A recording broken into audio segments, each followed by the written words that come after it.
इतिहासलाई जस्ताको तस्तै बचाएर राख्नु निकै महत्त्वपूर्ण काम हो। विभिन्न कालखण्डमा निर्माण गरिएका ऐतिहासिक सम्पदाको जगेर्ना मार्फत नै इतिहास बचाउन सकिन्छ। ऐतिहासिक एवं पुरातात्विक सम्पदा राष्ट्रको पहिचान पनि हो। प्राकृतिक विपदको कारण क्षति हुने ऐतिहासिक सम्पदालाई पुरानै शैलीमा उठाउनु झन चुनौतीपूर्ण काम हो। वैज्ञानिक विधिको प्रयोग गरी जीर्ण घर तथा भवनलाई सुरक्षित बनाउने विधिलाई रेट्रोफिटिङ अथवा प्रबलीकरण भनिन्छ। चुनौतीलाई अवसरको रूपमा रूपान्तरण गर्दै राष्ट्रिय पुनर्निर्माण प्राधिकरणले 2072 सालको विनाशकारी भूकम्पबाट क्षति भएका पुरातात्विक महत्त्वका ऐतिहासिक दरबारहरूको प्रबलीकरण मार्फत निर्माण गर्ने काममा प्राधिकरण अहोरात्र लागि परेको छ। प्राविधिक सुझाव अनुसार सम्भव भएका निजी आवास, सार्वजनिक भवन र सांस्कृतिक सम्पदाहरूको प्रबलीकरण कार्य प्राधिकरणले गरिरहेको छ। देशकै मुख्य प्रशासनिक केन्द्र सिंहदरबार, केसर महल, बाल मन्दिर, बबर महलको सडक विभाग लगायतका भवनहरूको अहिले प्रबलीकरण मार्फत तीव्र गतिमा थप मजबुत बनाउने गरी आधुनिक र उच्च तहको प्रविधिको प्रयोग गरी प्रबलीकरण गर्दैछ। प्राधिकरण अन्तर्गतको केन्द्रीय आयोजना कार्यान्वयन इकाइ भवनले ऐतिहासिक भवनहरूको मौलिकतालाई कायम राख्दै प्रबलीकरणको विधिबाट सम्पदा जोगाउने काम गरिरहेको छ। प्रबलीकरण मार्फत ऐतिहासिक भवनहरूको वास्तुकला, सौन्दर्य र मौलिकतालाई बचाउने काम भएको छ। सिंहदरबार विक्रम सम्वत 1960 सालमा तत्कालीन राणा प्रधानमन्त्री चन्द्र शमशेरको कार्यकालमा अत्यन्तै कलात्मक ढङ्गले युरोपियन शैलीमा सिंहदरबारको निर्माण भएको थियो। वास्तुकला तथा ललित कलाका दृष्टिकोणले निकै उत्कृष्ट यस 5 तले भवनका विशेष गरी 4वटा महत्त्वपूर्ण भागहरू रहेका छन्। विक्रम सम्वत 2030 सालमा आगलागी हुँदा दरबारको पश्चिमी मोहडा बाहेक उत्तर पूर्व र दक्षिण भाग जलेर नष्ट भएको थियो। आगलागीबाट नष्ट भएका 3वटा खण्डको विक्रम सम्वत 2037 सालमा पुरानै शैलीमा नयाँ प्रविधि तथा आधुनिक निर्माण सामग्रीहरू प्रयोग गरी संरचनालाई भूकम्पीय जोखिम धान्न सक्ने गरी पुनर्निर्माण गरिएको थियो। तर 2072 आएको विनाशकारी भूकम्पले यस भवनलाई नराम्ररी क्षति पुर्यायो। भूकम्पले क्षति पुर्याएको भवनलाई पुरानै शैलीमा प्रबलीकरण गर्ने कि भत्काएर पुनर्निर्माण गर्ने भन्ने विषयमा केही वर्ष बहसको विषय बन्यो। अन्ततः राष्ट्रिय पुनर्निर्माण प्राधिकरणले सम्पदालाई जोगाउने नीति अनुरूप प्रबलीकरण मार्फत नै सिंहदरबार निर्माण गर्ने निर्णय गरेको थियो। भवनको उत्तर पूर्व र दक्षिण खण्डको प्रबलीकरण 2077 फागुन 3 गते सम्पन्न भएसँगै भूकम्पको कारण हटेको प्रधानमन्त्री तथा मन्त्री परिषदको कार्यालय पुनः सोही भवनबाटै सञ्चालनमा आएको छ। प्रबलीकरण मार्फत निर्माण गरिएको भवनमा अन्तर्राष्ट्रिय स्तरको सेवा सुविधासहितको कार्यकक्ष तथा बैठक कक्षहरू रहेका छन्। 55 करोड 94 लाख रुपैयाँमा उत्तर, दक्षिण र पूर्वी खण्डको प्राधिकरणले भूकम्पपछि झण्डै अस्तित्व नै समाप्त हुन लागेको सिंहदरबारको प्राण भर्ने काम गरेको छ। भूकम्पले मक्किएका, चर्किएका, टुटेका, फुटेका भित्ता र छतहरूलाई प्राधिकरणका इन्जिनियरहरूले जस्ताको तस्तै प्रबलीकरण गरेर सिंहदरबारलाई पुरानै शैलीमा उठाइरहेका छन्। प्रबलीकरणको काममा दक्ष जनशक्तिको प्रयोग गरिएको छ। काठ, फलामको पाता, सुर्की चुना लगायतका निर्माण सामग्रीको प्रयोग गरेर सिंहदरबारको प्रबलीकरण गरिएको छ। भवनलाई भूकम्प प्रतिरोधी बनाउन भुइँतलाबाटै फलामको पाता प्रयोग गरेर चारैतिरबाट कसिएको छ। ऐतिहासिक एवं पुरातात्विक भवनहरूलाई पुरानै निर्माण सामग्री मार्फत मौलिकतालाई बचाएर प्रबलीकरण विधि मार्फत निर्माण गरिरहेको राष्ट्रिय पुनर्निर्माण प्राधिकरणका सहप्रवक्ता मनोहर घिमिरे बताउनुहुन्छ।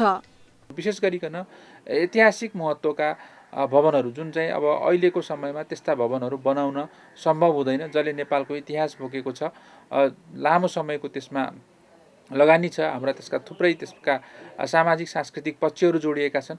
त्यस्ता कुरालाई चाहिँ मास्नु हुँदैन भनेर हामीले लामो छलफल र एउटा पश्चात आएको निष्कर्ष अनुसार हामीले ऐतिहासिक महत्त्वका भवनहरू विशेष गरिकन सिंहदरबार, केशर महल, बाल मन्दिर, तपाईँको यो यहाँ सडक विभाग रहेका भवनहरू लगायतका यस्ता भवनहरू चाहिँ प्रबलीकरण गर्नुपर्छ भनेर हामीले प्रबलीकरणलाई विशेष अभियानकै रूपमा सञ्चालन गरिरहेको अवस्था छ। र यसबाट भोलिका दिनमा एउटा हामीले के उदाहरण पनि दिन खोजिरहेका छौँ भन्दाखेरि प्रबलीकरणबाट पनि सुरक्षित संरचनाहरू चाहिँ निर्माण हुन सक्छन्। यसलाई भत्काइ चाहिँ हाल्नु हुँदैन। भूकम्पबाट क्षति पुगेको तापनि त्यसलाई भत्काइहाल्नु हुँदैन, अर्थात् त्यो इतिहासलाई नष्ट गर्नु हुँदैन। हामीले चाहिँ प्रबलीकरणको माध्यमबाट पनि त्यस्ता कुराहरू चाहिँ बलियो बनाउन सक्छौँ भन्ने एउटा सन्देश दिनको लागि पनि यसमा हामीले विशेष जोड दिइरहेका छौँ र अहिले चाहिँ हामी त्यसमा धेरै हदसम्म सफल पनि भएका छौँ। प्रबलीकरण मार्फत निर्माण गरिएको सिंहदरबारको पहिलो तलामा प्रधानमन्त्रीको कार्यालय रहने क्षेत्रलाई आधुनिकीकरण तथा सुरक्षाको दृष्टिकोणले स्पेशल जोनको रूपमा विकास गरिएको छ। प्रधानमन्त्री कार्यालयमा प्रधानमन्त्रीले स्वदेशी र विदेशी पाहुनासँग भेट्न छुट्टा छुट्टै क्याबिनेट हल, एक्सन रुम निर्माण, बार एक्सन रुम निर्माण, स्टुडियो, आराम कक्ष निर्माण गरिएको छ। प्रबलीकरणपछि सिंहदरबारको पश्चिमी खण्ड बाहेक 3 खण्ड निकै सुन्दर र आकर्षक देखिएको छ। निर्माण सम्पन्न सिंहदरबारको प्रधानमन्त्री केपी शर्मा ओलीले गत फागुन 3 गते उद्घाटन गर्नुभएको थियो। जटिल मानिएको सिंहदरबारको पश्चिम खण्डको काम लकडाउनको अवधिमा पनि अहिले धमाधम भइरहेको छ। निर्माण सुरु भएको यस अवधिमा पश्चिम खण्डको हालसम्म 50% काम सम्पन्न भइसकेको छ। बहुमूल्य वस्तु आकृतिहरू रहेकाले न्यूनतम क्षति र अधिकतम संरक्षण गर्ने सिद्धान्त अनुसार विशेष सावधानी अपनाउँदै निर्माणको काम गरिएको छ। नेपालमा भूकम्पपछि कठिन मानिएको प्रबलीकरणको कामलाई निकै महत्त्वका साथ अगाडि बढाइएको राष्ट्रिय पुनर्निर्माण प्राधिकरण केन्द्रीय आयोजना कार्यान्वयन एकाइ भवनका आयोजना निर्देशक श्याम किशोर सिंह बताउनुहुन्छ। पुरानै त्यसको मतलब निर्माण सामग्री, पुरानै शैली, पुरानै प्रविधि, त्यो सबै चिज पुरानै प्रयोग गरिएको छ। तर त्यसले गर्दा भवनको मजबुतीमा नयाँ निर्माण गर्दा र पुरानो अहिलेको प्रबलीकरण गर्दामा त्यो भवनको जुन स्ट्रेन्थमा कुनै कमी आउँदैन।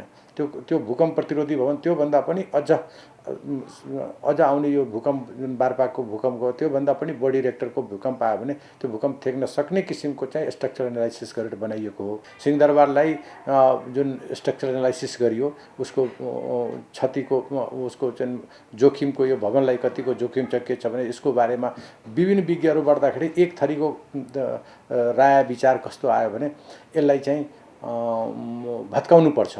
अर्को थरीको विज्ञहरूको भनाइ के भयो भने हैन यसलाई चाहिँ नभत्काउने र सिंहदरबार चन्द्रशमशेरको पालामा बनेको भवनलाई जस्ताको त्यस्तै अरू पुस्ताले हस्तान्तरण गर्ने विज्ञहरू आए। अनि त्यसमा एउटा क्वेसन आयो कि यी भवन फेरि हामी प्रबलीकरण गर्दाखेरि पुरानोलाई त्यसलाई मर्मत भन्दा पनि हाई टेक्नोलोजी गर्दाखेरि त्यो भवन त्यो कमजोर हुन्छ कि हुने त्यसको होइन। त्यो भवनको पछि स्ट्रक्चर एनालाइसिस गर्दाखेरि त्यो भवन त्योभन्दा पनि अहिलेको जुन मजबुती छ त्यो मजबुती भन्दा पनि त्यो अझ मजबुत हुने भनेर ऐतिहासिक पुरातात्विक र महत्त्वपूर्ण भवनहरू जुन हाम्रा विगतका जुन समृद्ध इतिहास थिए, हामी अहिलेको कुरा विकास र समृद्धिका कुरा हाम्रा इतिहासमा पनि धेरै विकास भयो। त हामी चाहिँ विगतमा पनि पुराना कालमा पनि हामी समृद्ध थियौँ भने त्यसको परिचायक पनि हो यो एउटा एक किसिमको। त्यसैले गर्दा यसलाई चाहिँ त्यो गरिएको छ र त्यो टेक्नोलोजी जुन छ नि त्यो टेक्नोलोजी कस्तो छ भने त्यसमा भएका टेक्नोलोजी जस्तो त्यसमा लाइम सर्किटको प्रयोग जुन छ त्यो वातावरणीय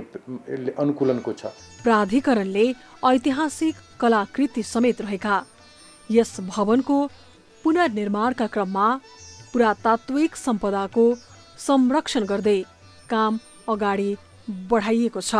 निर्माण भइरहेका भवनलाई गुणस्तरीय बनाउन आयोजना एवं परामर्शता कम्पनीबाट खटिएका इन्जिनियरहरूले नियमित रूपमा गुणस्तर चेक जाँच गर्दै आएका छन्। पहिलो 3 खण्डको काम गरेको शर्मा न्यू टेक्निकलले नै अहिले पश्चिमी खण्डको पनि प्रबलीकरणको काम गरिरहेको छ। राष्ट्रिय पुनर्निर्माण प्राधिकरण केन्द्रीय आयोजना कार्यान्वयन एकाइ भवनका आयोजना उपनिर्देशक झप्पर सिंह विश्वकर्माले ऐतिहासिक भवनलाई उच्च प्रविधिको प्रयोग गरेर पुरानै शैलीमा प्रबलीकरण मार्फत निर्माण गरिएको बताउनुहुन्छ। विशेष गरी जुन राणाकालीन भवनहरू छन्, जो नियो क्लासिकल शैली भन्छ, जो युरोपीय शैली हो, त्यो ती भवनहरूको पुनर्निर्माणका लागि कतिपय चाहिँ हाम्रो 100 वर्ष नागेका छन्, कतिपय चाहिँ त्योभन्दा कम भनेपछि एउटा पुरातात्विक हिसाबले महत्त्वपूर्ण भवनहरू छन् र केही चाहिँ पुरातात्विक हिसाबले महत्त्वपूर्ण होइनन्, तर चाहिँ के छ भने संरक्षणको दृष्टिकोणले कलाको दृष्टिकोणले त्यसलाई चाहिँ संरक्षण गर्नुपर्ने खालका भवनहरू छन्। र विशेष गरी यहाँले हेर्नुभयो भने जस्तो सिंहदरबारकै कुरा गरौँ, सिंहदरबार एउटा चाहिँ जो पश्चिमी मोहडा छ, त्यो जो आगलागीबाट पनि त्यति बेला बचाउन सकियो, त्यो पुरातात्विक र कलात्मक हरेक दृष्टिकोणले एकदम अत्यन्त महत्त्वपूर्ण एउटा चाहिँ सार्वजनिक भवन हो। यो प्रबलीकरण प्रविधिलाई चाहिँ सबैले बुझेको थिएन र बुझेर पनि त्यसलाई एक्सेप्ट गरेको थिएन। कुनै पनि प्रविधि के छ भने सामाजिक रूपले त्यसलाई चाहिँ जबसम्म ग्रहण गरिँदैन तबसम्म त्यो प्रविधि चाहिँ जनमानसमा सबैले प्रयोग गर्दैन। यसकारण हामीले हाम्रो पहिलो सन्देश दिने के थियो भने यो जुन महत्त्वपूर्ण भवनहरू जहाँ नेपालको प्रमुख प्रशासनिक केन्द्रहरू छन्, जस्तो कि अब सम्मान्य प्रधानमन्त्रीज्यू नै जुन चाहिँ अब प्रबलीकरणको भवनभित्र बस्नुहुन्छ भने, कार्यालय सञ्चालन हुन्छ भने अरू किन हुँदैन भन्ने एउटा मेसेज दिने पनि काम थियो, त्यो हामीले सम्पन्न गरेका छौँ। 2076 असोज 27बाट सुरु भएको पश्चिमी खण्डको 50% सम्पन्न भइसकेको छ भने बाँकी काम पनि तीव्र गतिमा भइरहेको छ। टेस्टहरू पनि टाइममा गरिरहन्छौँ। लाइक स्टिलको टेस्ट भयो, कङ्क्रिटको टेस्ट भयो, लाइमको टेस्ट भयो। यो खासमा ऐतिहासिक भवन पुरातत्त्वको हिसाबले हेऱ्यो भने हामीले यो लाइम सुर्खी मोटारको प्रयोग गरेका छौँ, यसमा सिमेन्टको प्रयोग गरेका छैनौँ यसमा। अनि त्यसले टाइममा हामीले चाहिँ पुल्चो क्याम्पसमा लगेर चाहिँ यसको स्याम्पलहरू बनाएर चाहिँ हामीले नियमित रूपमा चाहिँ यसको टेस्ट चाहिँ गराइराखेको अवस्था चाहिँ छ। 41 करोड 79 लाखमा निर्माणाधीन सिंहदरबारको प्रबलीकरणको काम समय सीमाभित्र नै सम्पन्न गर्ने लक्ष्य निर्माण कम्पनीले राखेको छ। लकडाउनको अवधिमा पनि निर्माणको काम भइरहेको निर्माण कम्पनीका प्रतिनिधि लक्ष्मी सुवेदी बताउनुहुन्छ। हामीले चाहिँ ल्याएको म्यान पावरहरूको कति स्किल छ, कति सिप छ भन्ने त कुराले त्यसलाई चाहिँ डिपेन्ड हुने हो। हामीले त्यही अनुसारको म्यान पावर र त्यही अनुसारको सिप भएका व्यक्तिहरूलाई हामीले चाहिँ काममा प्रयोग गरेपछि त्यो असरता रहिरहँदैन। तोकेकै समय सीमाभित्र सक्छौँ र हामीले जसरी चाहिँ हाम्रो चाहिँ परामर्शदाताहरूले जुन हिसाबको हामीलाई जसरी गर्ने भन्नुभएको छ त्यही हिसाबले गरिरहेका छौँ। त्यही हिसाबले गर्दै जाँदाखेरि, त्यही सेड्युलमा गइरहँदाखेरि हामी हाम्रो सीमामा चाहिँ अवश्य नै सक्छौँ। प्राधिकरणले भूकम्पले क्षति पुगेका घर तथा भवनलाई पनि प्रबलीकरण विधि मार्फत बलियो बनाउन सकिन्छ भन्ने सन्देश ऐतिहासिक भवन निर्माण गरेर दिएको छ। देशकै मुख्य प्रशासनिक केन्द्र सिंहदरबारलाई प्रबलीकरण गरेर सञ्चालनमा ल्याउन सक्नु प्राधिकरणको सफलता हो। केशर महल इस्वी सम्वत 1895 मा निर्माण गरिएको करिब 125 वर्ष पुरानो ठमेल स्थित केशर महलको प्रबलीकरणको काम पनि धमाधम अगाडि बढेको छ। तत्कालीन प्रधानमन्त्री केशर शमशेरले निर्माण गरेको ऐतिहासिक भवनलाई पनि पुरानै शैलीमा निर्माण गरिएको छ। 2076 मङ्सिरमा सम्झौता गरिएको भवन निर्माणको काम आगामी 2078 मङ्सिरमा सम्पन्न गर्ने लक्ष्य राखिएको छ। केशर महलको एड-सिजिआई खानी जेबीले निर्माण गरिरहेको छ। भवनलाई बलियो बनाउन फलामको पाता राख्दै चुना, सुर्की लगायतका निर्माण सामग्री प्रयोग गरेर भवनलाई पुरानै मौलिकतामा फर्काउने गरी काम भइरहेको छ।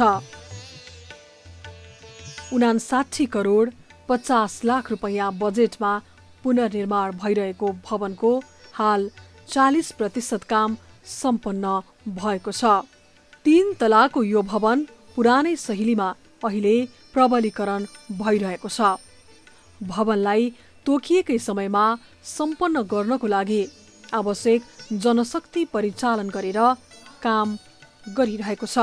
यो प्रबलीकरणको काम चाहिँ नेपाली कन्ट्र्याक्टरहरूको लागि यो नौलो काम भएको हुनाले अनि यहाँनेरि चाहिँ यो विशेषज्ञहरूको अलिकति अभाव र सबै यो हाम्रो क्लाइन्ट कन्सल्टेन्टहरूको उनीहरूको नि परामर्श गरेर अनि उहाँहरूले पनि सुझाव सल्लाहहरू लिएर अनि यो मेटेरियलहरूको एप्रुभ गर्ने भएको हुनाले अलिकति काम ढिलो गतिमा भएको छ र यसलाई हामीले द्रुत गतिमा लैजानको लागि भर्खर मेटेरियलहरू यो एप्रुभ भएको छ। हामीले राष्ट्रिय पुनर्निर्माण प्राधिकरण अन्तर्गतको यो सिएलपिआई केन्द्रीय आयोजना कार्यान्वयन इकाइमा पनि कुरा गरिराखेका छौँ र हामीले कन्सल्टेन्टमा पनि बारम्बार हामीले कुरा गरिरहेका छौँ र यो काम चाँडो सकाउनलाई हाम्रो पनि एउटा यहाँनेरि यो काठमाडौँको यो काम भएको हुनाले यो नयाँ काम पनि र ठुलो भोल्युमको यो प्रबलीकरणको काम चाहिँ त्यो पहिलो काम भएको हुनाले हामीले सकभर चाँडो सकाउने हामी प्रयास गरेछौँ र उहाँहरूलाई हामीले बारम्बार ताकेता पनि गरेछौँ र हामी एकदम सकभर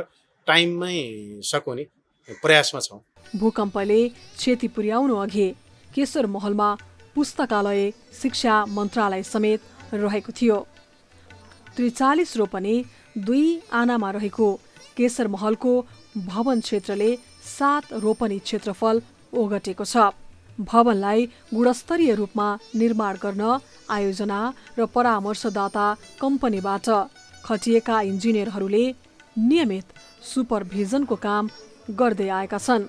यसमा चुना सुर्की छ, चुना र अर्को तपाईँको ब्रिकलाई क्रस गरेर त्यसलाई पाउडर फर्म बनाएर सुर्की पनि छ, चुना सुर्की छ र अर्को तपाईँको रेट्रो फिटिङ गर्दाखेरि हाम्रो जुन डिजाइनबाट आएको छ नि लोडहरू क्यालकुलेसन गर्दाखेरि अब पहिलाको जुन कन्डिसन थियो वालको अब त्यसले लोड लिन सकेन। अब त्यो अनुसारको डिजाइन गर्दाखेरि मेटल प्लेटहरू राखेर त्यसले लोड थान्छ भनेर देखाएको। बबरमहलको सडक विभाग तत्कालीन राणा प्रधानमन्त्री चन्द्र शमशेरको पालामा विक्रम सम्वत 1963 सालमा निर्माण गरिएको सडक विभागको भवनको पनि हाल प्रबलीकरण भइरहेको छ। भूकम्पबाट क्षतिग्रस्त राणाकालीन बबरमहल स्थित सडक विभागको भवनलाई पनि पुरानै शैलीमा निर्माण अगाडि बढाइएको हो। 86 करोड 2,52,000 रुपैयाँको लागतमा 2 वर्षभित्र प्रबलीकरण सम्पन्न गर्ने गरी गत असारमा सम्झौता भएको थियो। चन्द्र शमशेरले आफ्ना छोरा बबर शमशेरका लागि निर्माण गरेकाले यसै भवनको नामबाट बबरमहल राखिएको हो। दरबारले ओगटेको 20 रोपनी क्षेत्रफलमध्ये 12 रोपनी क्षेत्रफलमा भवन निर्माण भएको थियो। 4वटा ब्लक रहेको भवनलाई अहिले पुरानै निर्माण सामग्री प्रयोग गरेर निर्माण गरिएको छ। 4वटै ब्लक एक अर्कासँग जोडिएका छन्। भवनभित्रको आन्तरिक सजावट पनि बेलायती शैलीको रहेको छ। विक्रम सम्वत 1990 को भूकम्पबाट क्षति भएको यो भवनलाई 1991 सालमा जीर्णोद्धार गरिएको थियो। अहिले पुनः सुर्की, चुना, काठ, फलाम लगायत परम्परागत सामग्रीले नै प्रबलीकरण गरिएको छ। निर्माणको जिम्मेवारी पाएको जेसी आशिष समानान्तर जेबीले कोभिडको कारण सहज रूपमा काम गर्न नसकेकाले केही समय थप गर्नुपर्ने अवस्था सृजना हुन सक्ने बताएको छ। खानाको छाउने कामहरू, परिवेशनहरू सबै सकिसकेको छ। भित्रको पनि फिनिसिङ कामहरू धेरै कामहरू सकिसकेको छ। मेजर चाहिँ तपाईँ के छ भने यो कोभिडले गर्दाखेरि अलिकति हामीलाई डिले गरेको छ काममा, प्रोजेक्टमा। र हामीले अहिले बिहान 7 बजेबाट र बेलुका तपाईँको 7 बजेसम्म चाहिँ कन्टिन्युटी काम भइरहेको छ हाम्रो। अब हाम्रो स्पिड हजुरको बेलुका पनि हामी नाइट डबल सिफ्ट गरेर नि यसलाई चाहिँ समयमा चाहिँ ह्यान्डओभर गर्नेमा चाहिँ हामी लागिरहेको छौँ। विभिन्न निर्माण सामग्रीहरूको चाहिँ हामीले चाहिँ ल्याबमा लगेर टेस्ट गर्छौँ काम गर्नुभन्दा अगाडि। अनि अब स्ट्यान्डर्ड अनुसार चाहिँ त्यो सामग्रीको चाहिँ क्राइटेरिया पुगेको सामानहरू लगाएर चाहिँ हामीले काम गर्ने हो। अनि चाहिँ काम गर्नुभन्दा अगाडि चाहिँ हाम्रो स्पेसिफिकेसन के छ, हाम्रो चाहिँ कन्ट्र्याक्टमा भएको अब स्पेसिफिकेसन ड्रइङको आधारमा चाहिँ हामीले काम गराउने हो। अब एउटा त साइडमै पनि हाम्रो ल्याब छ, ल्याबमै अब चाहिँ जस्तै अब यो अलिक सुर्खी चाहिँ यहीँ साइडमै प्रोडक्सन हुन्छ, त्यसपछि हामीले सिभ एनालाइसिस यहीँ साइडमै गर्छौँ। अनि अब जुन सामग्रीहरू चाहिँ साइडमा चाहिँ तपाईँको चाहिँ टेस्ट गर्न चाहिँ सम्भव हुँदैन त्यस्तो सामग्रीहरूलाई चाहिँ हामीले चाहिँ बाहिर ल्याबमा लगेर इन्डिपेन्डेन्ट ल्याबमा लगेर चाहिँ हामीले टेस्ट गर्छौँ। बाल मन्दिर त्यसै गरी नक्साल स्थित ऐतिहासिक बाल मन्दिरको पनि प्रबलीकरण विधिबाट पुनर्निर्माणको काम भइरहेको छ। 52 करोड 54 लाख लागतमा 2076 कार्तिकमा ठेक्का सम्झौता भएको यो भवन 2078 मङ्सिरमा सम्पन्न गर्ने गरी काम भइरहेको छ। विक्रम सम्वत 1988 मा भीम शमशेरले निर्माण गरेको भवन 2021 सालमा बाल मन्दिरको रूपमा सञ्चालनमा आएको थियो। लुम्बिनी रविना जेभीले निर्माण गरिरहेको बाल मन्दिरको काम पनि धमाधम भइरहेको छ। गारोलाई बलियो बनाउनका लागि जगबाटै फलाम राख्दै माथिल्लो तलासम्म मजबुत ढङ्गले नट कस्ने काम भएको छ। 7 रोपनी क्षेत्रफलमा फैलिएको बाल मन्दिरको भवन निर्माणमा सुर्खी, चुना, काठ लगायतका निर्माण सामग्री प्रयोग गरिएको छ।